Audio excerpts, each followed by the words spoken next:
Emo kwa ba medin de afia amankwa tamaklo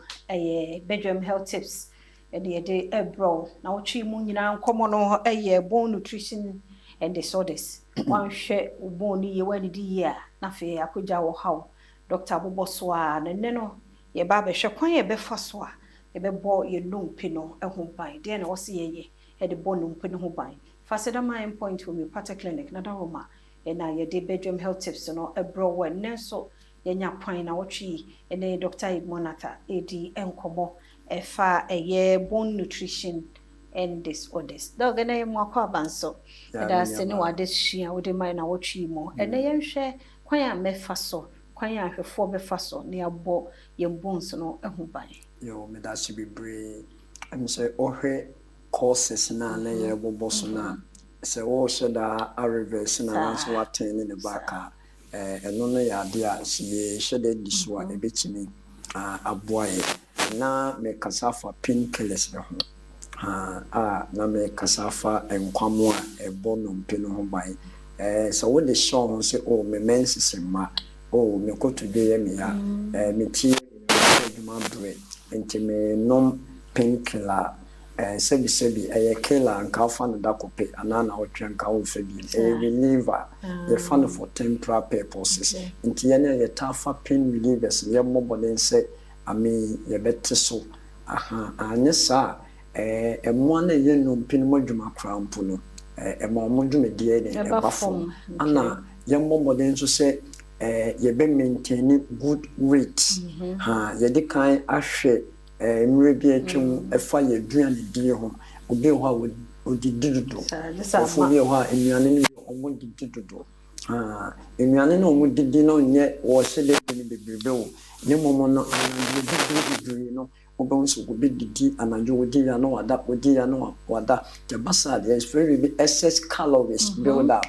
build up na ma wo eyidu anna yam momo de nso se eneme bi ho ye beto sempa manyame because I've been dreaming with sebi enkoye hwe obedwen sa obi ho awodwen na oyekesi te besre omo amota dwen se omo njai ana se yento sempa na manyame na nyame bi oyema nyame na enye ana more importantly baby me pese hwe ne yedwen ndi ye wonua ne bebre ho no mo a ye no mpem odwuma ba ko a me pese start free vitamin C offer be better say Bofre loaded with vitamin C. Vitamin C na ekenya ade wo no mpini mo ye friend collagen. Collagen no ema bibia e friend ye ligament ana ye tendons a form cushion ewo joint na no mpini hia no hwanhu keka no e ekoso enti se bia wenya bofo bunu enkrakra anase potohwe guso wasensene no hono no nanka wodi akanya ado ahwaye enkrakra nkwan anase wodi aye potohwe guso bodi ampisi sometimes krampo no bofu bunu na ane kese be se mensei wotwetwa go blender mu a wapa akekedru kakre bi wanya black pepper be se 1 teaspoon no be 1/4 na wodi account wa blend na one nam with bottled water 500 ml was sonne so o sugar level ye normal with the walk akra kan nti we utwa wono mo no na wo sande nuanu no fufuro ye de quality na esiesie ana wo fa bofra e wo calcium kofo ni se calcium nye free ye kan se yinkosua ne we nko de bi e wo calcium na menim se ye koye nim na ye bowrem no ye be wura sa ne mani mina ma ne ma ye kama ye da se dog my number do na ochina nkwa ho a emfanyi me la se be number ahwefo bitima free esisu no 0240 51 2171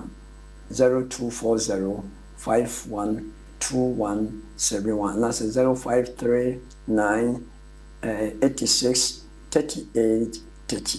mo friend number si amon sabe kame Obama gelia na bibia ye kama eda say Dr. Edmond Nathana yete na nkana so da ye endpoint homeopathic clinic na daroma ena dwumadi nya kwan ede bro bribia dwada de kosi efia da simenum to friend endpoint was 0244867068 0244867068 obejo so ya ribia hawadwan friend nkwan wode wo ho china kan ye ho yɛntoa so.